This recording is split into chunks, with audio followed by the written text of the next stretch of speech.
I am delighted to be here today with Anna Murphy, who's on How to Have Extraordinary Relationships, the podcast where we talk about everything and anything people want to talk about. So I've known Anna for quite some time. She used to be my editor. We had a great relationship. Then she went off to the Times and she is the fashion director and has been there for nearly 10 years. And she's also written a wonderful book, Destination Fabulous, and she's going to be telling us all about how she looks so amazing, all the things we need to know, fashion, skincare, and particularly yoga. So welcome, Anna, and thank you so much for coming on my podcast.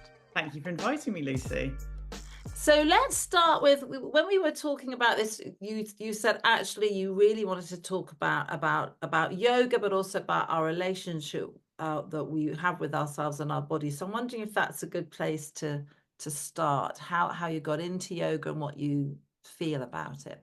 Absolutely. Well, my sort of 20-year-old self would be kind of chortling / horrified at the very idea of this conversation, because I think, like many people, maybe especially people of our kind of generation, I'm 52, about to turn 53, we thought, oh gosh, that's all kind of a bit of kind of alternative hippie nonsense. And that was pretty much my position until my mid-30s, when I kind of accidentally really got into yoga on a sort of general fitness retreat, and there was a yoga teacher there, and I kind of ended up on the mat under duress, I would say, and thought, oh, and found that actually maybe, surprise, surprise, there was something about this multi-thousand-year-old discipline. And for me, at the heart of it really is this idea of relationship, developing a relationship with yourself, and initially really with your body. I think for me it started off as a purely physical practice, but then ultimately developing a relationship with your mind. And I think we're in this very strange situation in the West.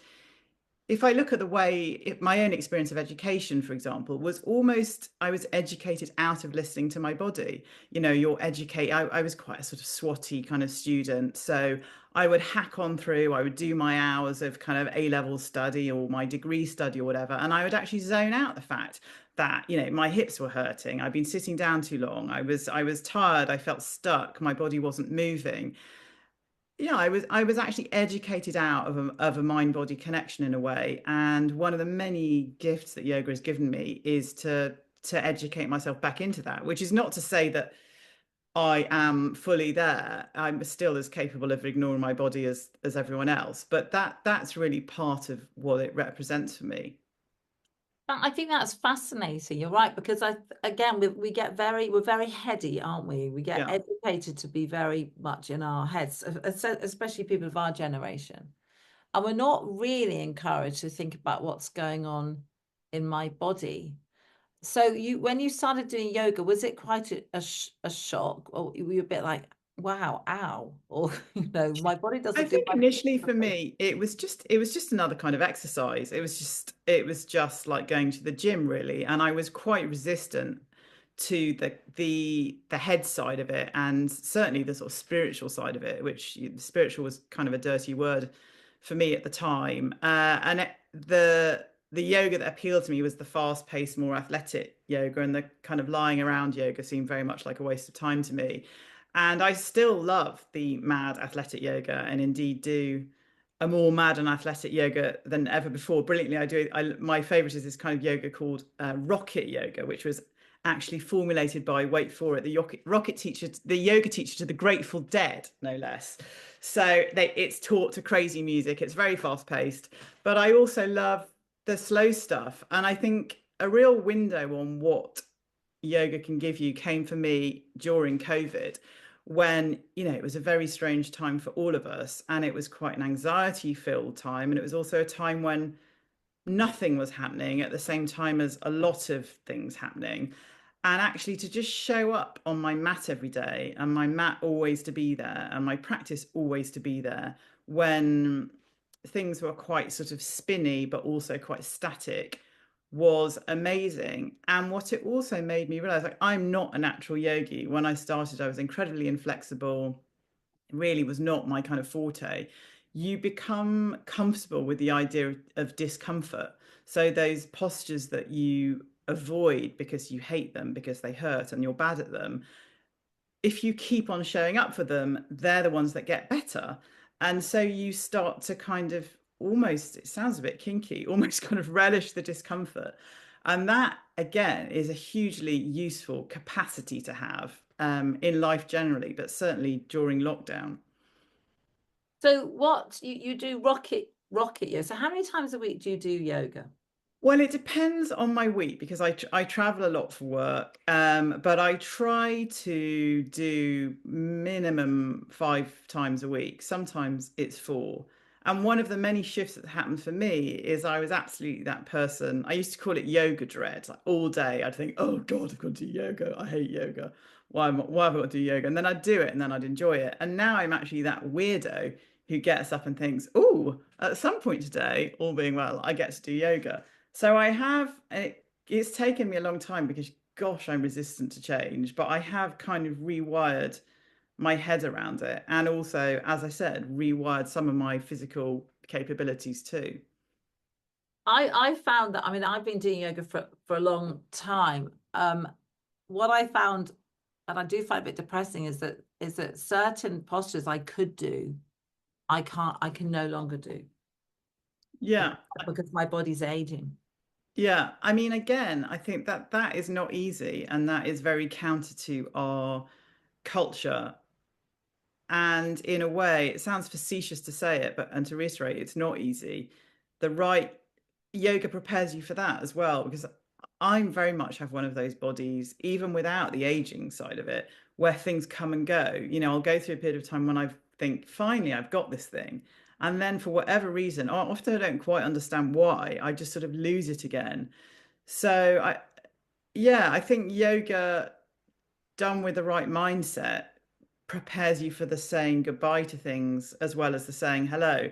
And actually, when I wrote my book Destination Fabulous, then the subtitle sort of finding your way to the best you yet, and really it's about positive aging more than anything. There's a chapter that I call saying goodbye, saying hello, and it's this idea that saying goodbye doesn't have to be a disaster. Saying goodbye can often be challenging, but can give you the space to say hello to something else.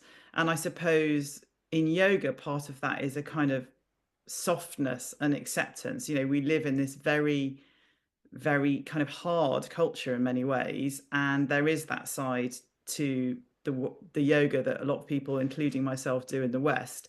But that kind of giving in almost to the softness is a kind of hello. I really love that. Yeah. I mean, I'm going to think, I mean, I try to do that. So I think, okay, you can't do wheel anymore. You know, maybe you're never going to do wheel again. Yeah. I mean, and that then I think, well, that's just silly to sort of have that cut off point. You think I'm never going to be able to Yeah. work. That And that a couple of years ago, I went to a workshop with this yoga teacher, David Svensson, who's an American. He was one of the first. He's probably, I think he's in his late 60s or early 70s now. And he was one of the first people to really kind of build a wider awareness of Ashtanga in the West. Mhm. And he was very good. He talked a lot about this, how there's things he can't do now that he could do, and how that's not always easy, but how yoga's prepared him for that. But then he said this very funny thing. He said, you know, the thing is, if you're ever feeling a bit low about it, you know, just go to a school reunion. I can guarantee if you're doing yoga, you're in better shape than almost everyone there. And you know, and he's right. I love that. I love that. So tell me about the book. So there's obviously lots of different things in the book. So tell me about the book and how it came about.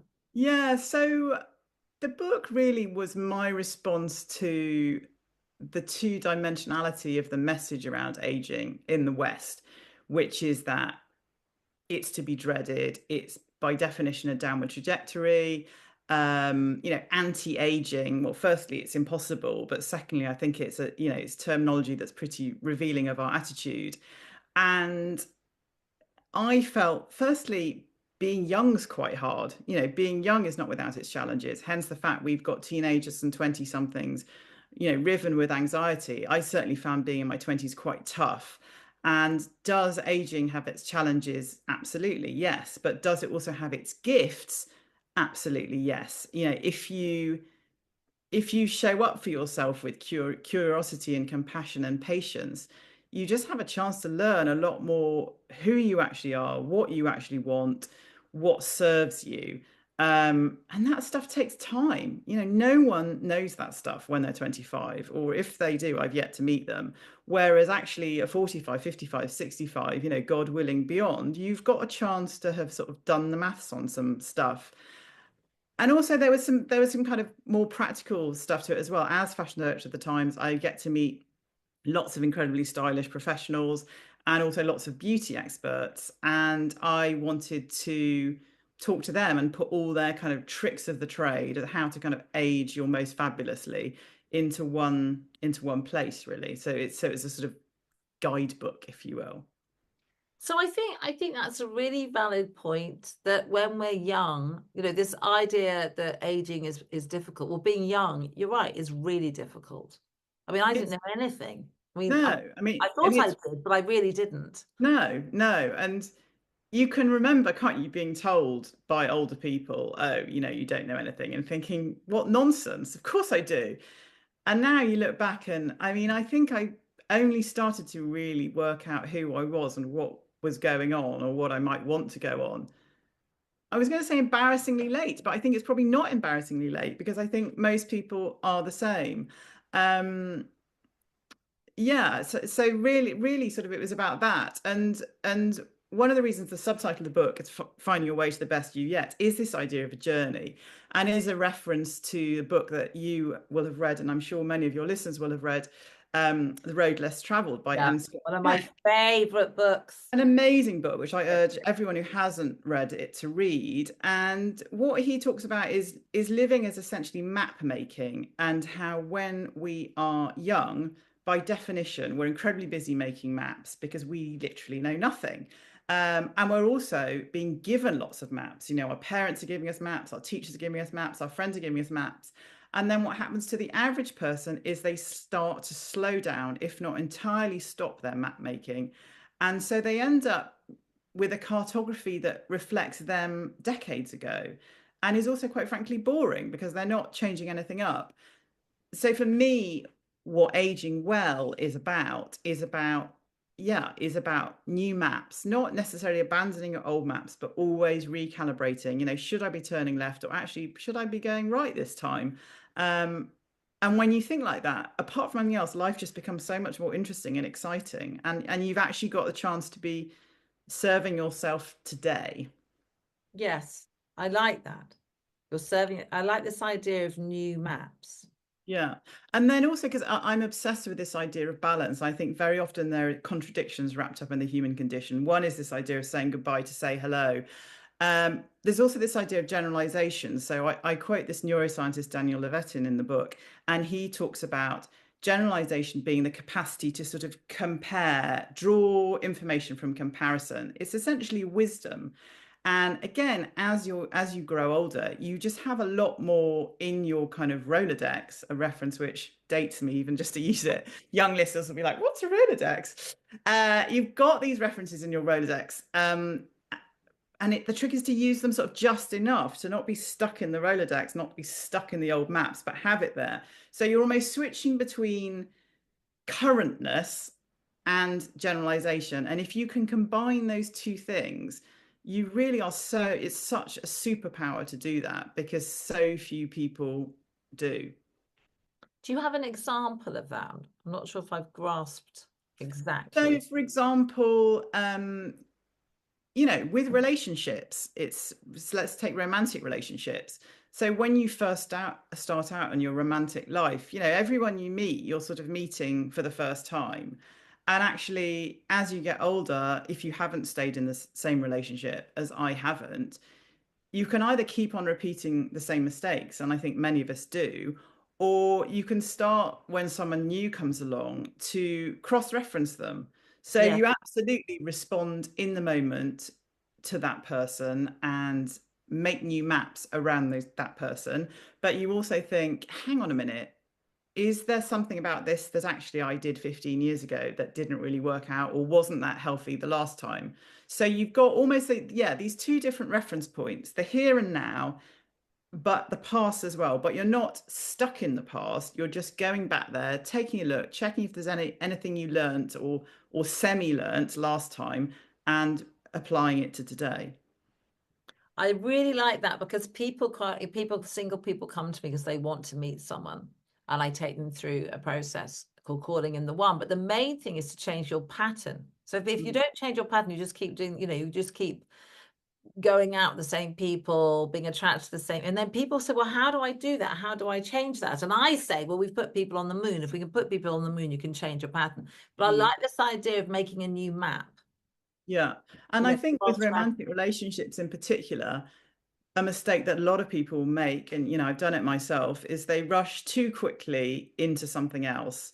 Um, they don't spend the time on their own working out what happened in the last relationship, but also just as importantly, working out, more importantly, actually, who they are and what they actually want.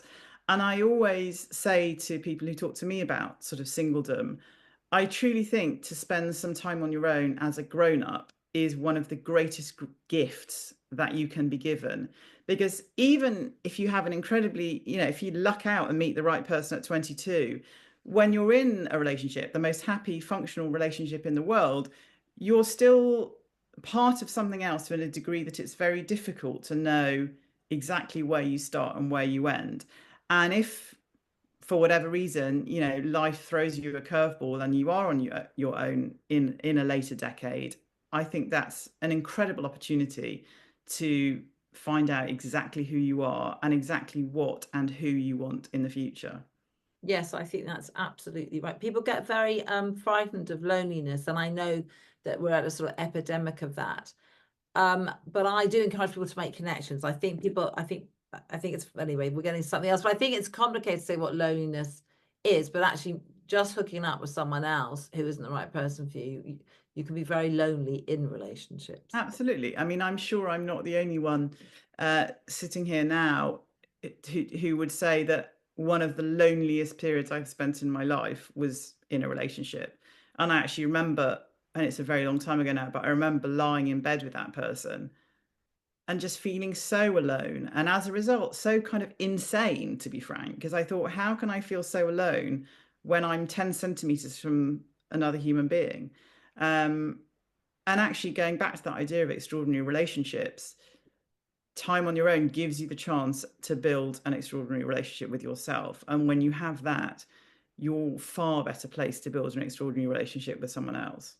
Yes, yes, you There's a are. wonderful Elizabeth Jane Howard quote. I think it was when she spoke on Desert Island Discs Mm. not long before she died. And she's such a wonderful writer and she's such a kind of brutally honest writer. And she writes so well about romantic love and often about the failure of romantic love. And in this quote, she says something along the lines of how really rare it is in real life to see, bear witness to, never mind be lucky enough to experience the best quality of love, and how we grow up with these fairy tales and these stories that imply to us that our God-given right, it's going to come easily, it's going to rock up on a white horse, with a bouquet of roses, and that actually that's not how it works, and that all you can do is prepare yourself to be in the best place possible to receive it. And I would add to that, I think, be patient, because again, you can luck out and meet the right person early on, but for many of us, it just doesn't come on time. It's not a Swiss train, it's a British train, and it might not come until, several decades after you thought it would. But I believe if you get yourself in that place, that right place that Elizabeth Jane Howard talks about, it will eventually come. Yes, I think that's a really useful thing for people to hear.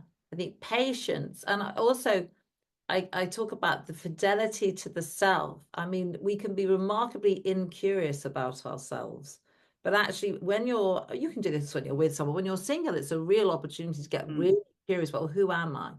mm. So that you have some really, very robust sense of self, so that you know what you want and where you're going, hopefully with some form of purpose. And all this comes back to yoga. Yoga is about patience. It doesn't matter. You decide you want to do something. If you can't do it, you can't do it. And as I'm endlessly reminded on the mat, it can take years to do things that you want to do. You have to be patient, and you also, to use your word, you have to be curious. You have to engage with what's happening just as much, even when it's unpleasant. You have to engage with what's not happening. And I think a thing that's completely missing from the Western narrative is this idea of patience, of years and decades. And we don't even really get it in our novels, or in our plays. You know, they all happen often over quite short periods of time. Mm. Um, and actually, you know, life really is a long game. Yes, yes. Um, it's the same with things like meditation. You know, when I first started meditating, I was like, oh, for God's sake, this is so boring. You know, what do you mean I've got to sit here? And it took me so long to even get the idea of what it could be because I was just so, you know, busy, impatient. My mind was like, got a thing to think about. Yeah. It And takes I think, I mean, time. I would say exactly the same myself. And also that this idea of negatives becoming positives, goodbyes becoming hellos, or vice versa. I used to dread meditation. I used to sort of loom like a black cloud on the horizon for all the reasons you're talking about, that frustration. This is a waste of time. What am I doing? I don't get it. I'm not getting it right, quotes unquote. And then at some point, after however long, if you have the patience to keep showing up, you relish it. You look forward to it because you think, oh, finally, you know, I might fail at stopping thinking, but at least I'm trying to, and at least that is some kind of break from what in yoga they call the monkey mind, you know, that sort of endlessly swinging from tree to tree. Yes. So you are working in journalism, which I know has changed, but it's a fast-paced place. And you're also working in fashion. Um, I don't know a lot about fashion, but I did go through a period of time where I think maybe you or someone was sending me off to interview fashion designers, and I got completely caught up in it. You know, I sort of had this experience of what fashion is, and rather than thinking it was a sort of bit like beneath me, I thought these designers are amazing. I remember going to see Christian Lacroix, who I think is actually a genius, um, creating the, you know, and I got very caught up in it. So how is it being in the world of fashion and journalism? Because it's frenetically paced, isn't it? Yeah, it's very fast paced. I think probably if anything, journalism speeded up since when we started, because of the internet. And fashion is also kind of traveling at warp speed.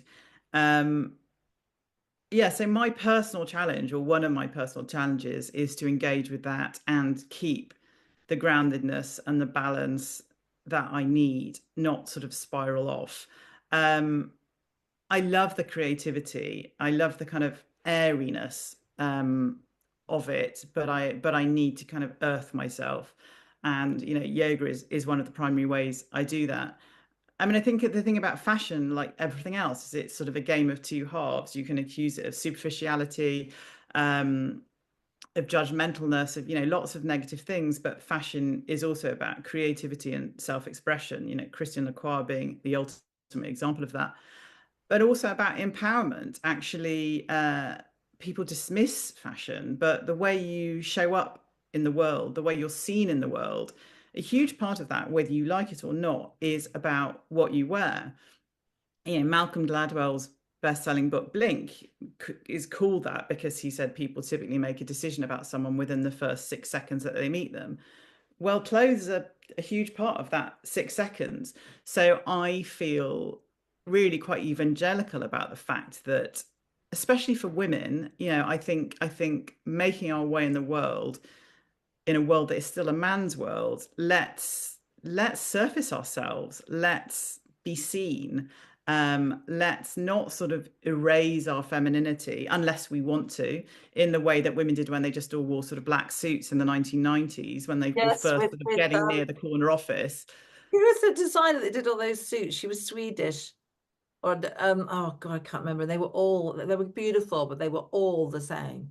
Yeah, and that was what we were doing back then, is we were thinking, to fit in a man's world, we quite literally have to sort of fit in. And if you think of the cut, many of those suits back, those early sort of power suits, the big shoulders, the nipped in waist, essentially echoes the cliche of the male body with the big shoulders and the smaller waist and hips.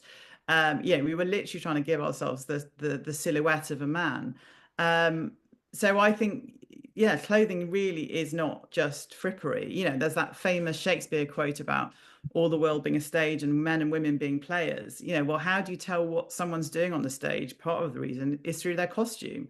So I urge everyone to take their costume seriously, which is not to say one has to buy into the latest trends or wear pink if pink's in and you hate pink, but to really think about, yeah, again, to use that word, how you want to surface yourself, how you want to be seen. So I mean, I'm fascinated by why things go in and out of fashion, and that might be a huge one. What I mean, why I used to work with Luella Bartley at the Evening Stand, and she became a fashion designer, and she did one, and then suddenly went bust. I mean, how? I mean, maybe it's more complicated than that, but it seems to go in waves, doesn't it? Well, I think what's really changed is compared to a few decades ago is everything is in play now. You can be the really hyper girly, dress and pussy bow woman, or you can be the trouser, the navy trouser suit woman. All the options are there. And I often think about, so when Christian Dior in the 1940s, he created the new look that we all know immediately after the war, 1947, highly controversial at the time because it used meters and meters of fabric in the full skirt, tiny knit-in jacket. And he talked about Dior woman. And that season, that is what Dior woman wore. And then the next season, he came up with something completely different. So Dior woman had to shelve her huge skirt and wear something else. You talk to Maria Grazia Chiuri, who's the first female creative director at Dior, and she talks about Dior women and about options. And she's inspired by that jacket of the 1947 new look. She often does a version of it. But actually, on her catwalk, along with that tailoring, will be an amazing pair of jeans and, an amazing evening dress, yes, but also an amazing sort of tracksuit. And I think we are at this time where there are trends, but many women, including women in fashion, have a sort of default look that they just turn to year in, year out. And part of the reason for that, I think, is we're just all really, really busy. We can't be putting on some jacket we can't quite breathe in and a skirt we can't get on the bus in. Our clothes have to serve us in the fullest sense. So not only to use that word again, surface ourselves, but to literally work as we juggle, having a job, having a family, uh, you know, being in the office 1 minute, at brunch with friends the next minute, picking up our kids from school the minute after that. We have these multifarious lives. And so we can't have clothes that all designers that dictate to us. So at that, I mean, what's it like? I always think I went to one fashion show to see Jean-Paul Gaultier years and years and years ago, and I had no idea what to wear. So how does that all work when you're going to the shows? Because you do all the shows, don't you? You do Paris, New York, Milan, London. I mean, how do you keep up with all that? Do you at some point just think, oh, I just want to go in my pajamas? Oh, I have such a schizophrenic life from a sartorial perspective because I have the shows, which, as you say, is quite sort of performative, and you're being looked at, and I know that I'm representing the Times newspaper. Then I have the office, which is newspaper offices are still quite male and they're quite grey suited. And though I sort of do slightly think when I go to the office, I have to represent, I have to wear at least one thing where if someone serious is in the lift, they think, what on earth is that? She, Yes, yes. and then I have, in my spare room, frantically sort of tapping away in sort of track pants. So I do have this quite strange wardrobe. But I would say wherever I am, I do always need to feel comfortable. Again, I can't have my clothes getting in the way of my life. And I would say that is one of the biggest changes I see on the front row. Even on the front row, you're not seeing anyone whose clothes inhibit her in any way. So I remember when I first started going to shows decades ago, I'd see all these women tottering in these absolutely vertiginous heels, and a couple of them would be sort of propped up basically on a man who would sort of walk in and out next to them. And I did say to someone once, so what what is that person's job? And they said that is their job. They're Oh, basically they're the kind the of prop. supporter, the Yeah, proper they're the high literal. heel woman. Yeah, because you They're can't. like the support dog, but a person. But those people are, there aren't really any perilously high heels even on the front row. Yeah, I mean, I was looking at. I'm very obsessed with what people wear on their feet, and I was looking on the tube. And I thought, women basically wear trainers, yeah, some form of trainer. We've all gone. You know what? We can't walk around in heels like that. yeah. I'm going to say trainers, also boots. And one of the things I love about fashion that I think often there isn't enough of it, I like to bring into my writing for the Times, is the kind of historical aspect, because we forget how recently there have been these huge shifts for women, and actually clothes are a manifestation of that. So, if you read the novels of Jane Austen, so a sort of higher class of woman, they basically didn't have shoes they could go outside in. They basically wore kind of slippers because that was their life. And actually, it was Queen Victoria who she used to wear a boot called I think it was called the Sparks Hall boot to go walking in. And because she was a queen and went out for walks, suddenly these boots became a huge phenomenon, and a well-bred woman, quotes unquote, could go out for a walk. So, I think this just the simple act of having footwear you can walk in is kind of linked to feminism. I mean, again, similarly with trousers, women only really started to wear trousers en masse during the Second World War when they went into the workplace to work in factories. And there were actually headlines in newspapers at the time. There was one brilliant one that said, "Will slacks turn our women slack?" It was sort of seen as potentially morally dubious to wear trousers. And indeed, I remember a friend of mine going into a city firm when we left university in the mid 90s, and she wasn't allowed to wear trousers. So it's very easy to forget how much has changed for women, and also that we have options. We can wear a trouser suit, which is an extrapolation of a kind of male uniform, and we can also wear a floral dress. And actually, in that, we have so much more freedom than men do. Yes. If you're in the mainstream as a man, you don't have to, you can push the envelope far more if you're not. But if you're in the mainstream as a man, you have such a narrow range of things you can choose from. Even to wear a pink shirt is seen as a kind of radical act. Yes. Yeah, we're much better. Um, Obviously designers come and go. Do you get friendly with them? I mean, is it a friendly world? Because of course, I mean, we've watched Pret-a-Porter and we've watched, The Devil Wears Prada. It looks like a world, but it's like beautifully glamorous, but also like all full of I unpleasant. would say it's mixed. I would say there are lots of fantastic characters of every ilk. I would say there are some people who are really friendly and some people who are pretty waspish. I mean, I see my job as being on the side of the Times reader rather than the side of the industry.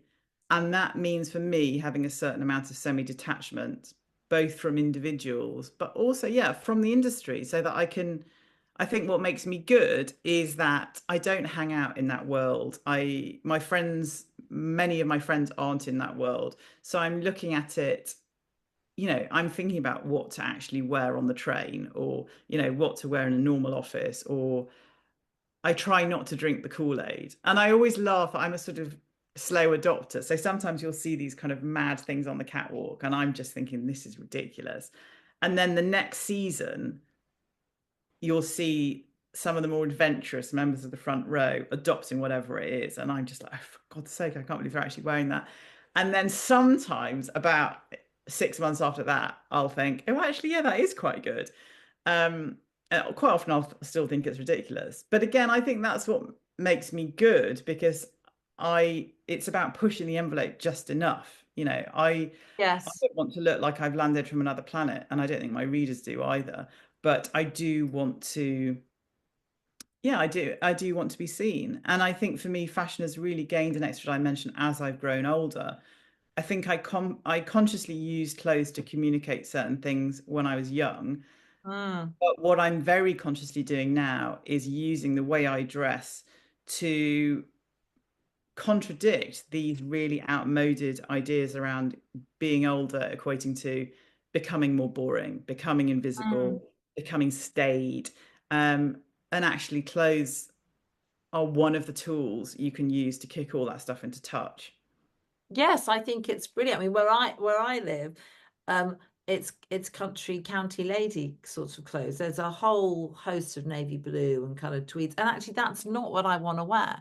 I Yeah, want increasingly more flamboyant things. yeah. I So, mean, I think I meet a lot of women who say to me, help, basically. How yeah. do I find my way to surfacing myself in a way that I'm comfortable with? And I think a lot of women experience that thing of, life throws a lot at you in your 30s and your 40s. You often can lose sight of yourself a bit and just lose having the basic time to give yourself attention when you're trying to juggle, work and motherhood and assorted other things besides. And I think my top advice is imagine yourself. I mean, actually, this is, coming Christmas period, so it's a good time to think of this. Imagine yourself at a Christmas party where you don't really know anyone, and someone sees you across a crowded room. They don't know you. What is the one word you want your clothes to sum up in their mind? Um, if you can isolate it down to a word, it's a great way of starting to think about whether what you currently wear, whether what you have in your wardrobe actually serves. I mean, have you got a word that springs to mind, Lucy? oh, I just want to look like Jessica Rabbit all the time. Because I'm curvy, right? I'm Yeah, not spending the rest of my life fighting my curves. I yeah, spend so, I am not a straight up and down ectomorph, whatever they are. yeah, So actually, instead of trying to hide the fact that I'm curvy, now I like to find clothes that really work with that. yeah. And I think again, I mean, again, that comes So back. sexy, fun, sexy, and Yeah. flamboyant. I mean, not flamboyant, I'm not flamboyant, but fun, confident. And I think it's that find that word. And obviously, there's a different way you'd make that manifest at a Christmas party to in the office. Um, but there is a way of doing it. There is a way of consistently having that word present. And it was the designer Carolina Herrera once said to me, "There's one thing that every woman needs in their wardrobe." And I remember thinking, finally, what is it? What is it, Carolina? And she said a full length mirror. And it's, Oh look God. in that full length mirror in the morning. Is there something about what you're wearing that says fun? And again, it's this thing of it only needs to be one thing. That the fashion industry wants us to buy loads of shizzle. That's why the trend cycle exists. They're always trying to make us think if I just buy this one thing. Fun can be a really great pair of earrings or a really great lipstick or a mad pair of shoes. And the rest of it can be completely boring and practical. Just find, one or two or three things that sort of surface that word. And actually, I think I remember chatting once to Iris Apfel, the late Yeah, remarkable she fashion looks icon. She was the amazing. ultimate example of how aging doesn't have to be about disappearing. And she was talked about how, her mother had taught her to do 100 things with a scarf. And the power of accessorizing, just it, whatever it is, whether it's a scarf or some earrings, or, in her case, she had those amazing glasses. Just use that thing. And actually, on glasses, I often laugh going back to that saying goodbye, saying hello thing. So my sort of reading, I'm basically in the land of reading glasses, which you can feel a bit sad about. But I thought, well, I'm just going to say hello to an amazing pair of red framed reading glasses, with due respect to Iris Apfel. So yeah, glasses can be just a great way to immediately look and feel cool. I love that, that you can have, let's say, one thing, but what's your word? Or does it, I mean, maybe our words change, Yeah, but so my word is interesting. So I want someone to see me across a crowded room and think, oh, what's going on there? And what she got to say for herself. I mean, I see clothes as a start, as a conversation starter, as your first sentence, really. And yeah, I want people to know look at me and think what she got to say. I mean, yeah, another story I love about that first moment is this. I'm sure and many of your listeners know the charity SmartWorks, which works with women who are just failing to get a job. And these are kind of entry level jobs, and they're typically women who might have a criminal record, they might have social services issues. This stuff has happened in their lives. They're not in their best place. And Smart Works, this amazing charity, they give them training and coaching, and they also give them the opportunity to choose, with the help of one of their stylists, a couple of outfits that have been donated by women like us, essentially. And when you talk to SmartWorks, they say it is the moment the woman looks in the mirror in their outfit that they believe they can get a job. It's not the coaching, it's not the pep talks, it's that look in the mirror, because what they're seeing in that mirror is a person with a job. And I think we all need to channel our own version of that. That's fascinating. Fascinating. So the other thing you've written a bit about is going grey. Mm. Do you want to tell us a bit about that? Because Yeah. I really would have, if I didn't dye my hair, I'd be totally grey. And Yeah. and my kids, and every time I say, I think I'm going to go grey, my kids are like, no. They think if I go grey, it means I'm about to die or something. So they're like, never go grey. I'm like, well, at some point, I can't, I can't be 80. I just can't. Well, I think that's a very common experience. Lots of women I meet have gone grey and are loving it. Lots of women say, I really want to, but it's my kids who don't want me to. And in fact, I get that a lot around fashion as well. I meet lots of women and they say, well, I'd like to dress more colourfully or more in a more fun way or whatever, but there'll be someone around them. It might be their children, it might be their husband, it might be their friends. They might dabble a bit and someone will get them back in, tell them to sort of get back in line kind of thing. And I really do think you have to do stuff for yourself, whatever that stuff is. It is not what your kids think. Your kids, as they get older, are doing their own thing. You should be allowed to do yours. I mean, it's a completely personal choice. And I dyed my hair in the past. I totally understand why people dye their hair. I have no judgment around anyone dyeing their hair forevermore. But for me, I just wanted to be authentically who I am. And part of it was just the practical stuff. It took loads of time. It was costing loads of money. I Yes. was bored of all of that. But also, I just thought, I've got grey hair. What on earth am I doing pretending I haven't? And why is having grey hair a bad thing? And actually, having said that, I was worried. I sort of thought, can the fashion director of the Times have grey hair? Is that okay? I also remember thinking at the time, so I asked my boyfriend at the time, how do you feel about it? And he was sort of fine with it and very supportive. But I do remember thinking, would I actually be doing this? Would I be brave enough to do this if I was single? And then, of course, the world works in mysterious ways. I got to find out because then I was single with grey hair. And Oh, you didn't like what it, I I think. found there is really indicative of my wider experience of it. That actually, I'm sure there are plenty of men who thought, "Oh gosh, I'm not interested in her. She's got grey hair." But the ones who were interested, part of it was because of the grey hair, because of what I think they thought it said about me. And I've always got attention around my hair because of having curly hair. I have got so much more positive attention about my hair since I went grey. I mean, I have young men and women fairly often coming up to me in the street saying, "I love your hair." And I think Wow. it's what it's saying. But I also think, to be fair, it's part of the wider package that if I had grey hair and didn't wear colour and stay as fit and strong and supple as I can, then it wouldn't work. But I have grey hair as part of a package that isn't the cliche of grey hair, I would say. Yeah, I mean, you've got a fabulous skin. I mean, I know because I know there's a lot of this in the book.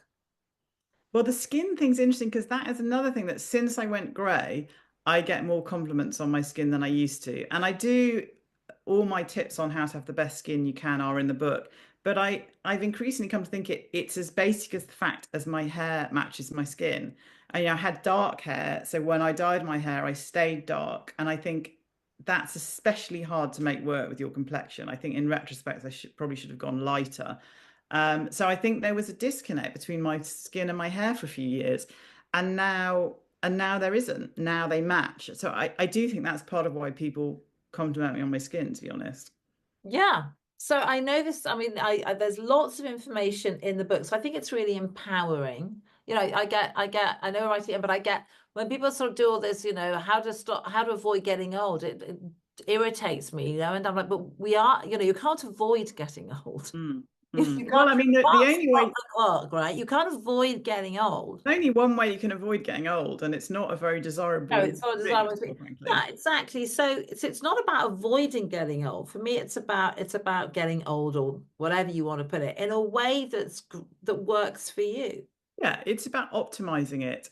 And there's so much money to be made and being made off making us all afraid of aging. You know, that's what fuels a huge tranche of the beauty industry. And actually, the stuff you can really do is mostly, that really works, is mostly free or certainly a lot cheaper than buying some incredibly expensive cream. I mean, the first thing, just to be a bit woo about it all, is your face is a manifestation of what is going on inside. And we all know this on some level. When you see a friend and they look sad or tired or hungover or like they're getting the flu, we sort of know that. We do face read in a quite a sort of, you know, broad brushstrokes way. But actually, it's more profound than that. I mean, I saw a friend for the first time in ages yesterday who I didn't know it, that has sort of met someone, and she was illuminated from within. So just, you know, living the best life you can, finding things that make and people and experiences that make you feel alive and passionate and fully formed show on your face far Yes. more than a cream that costs 120 quid is point one.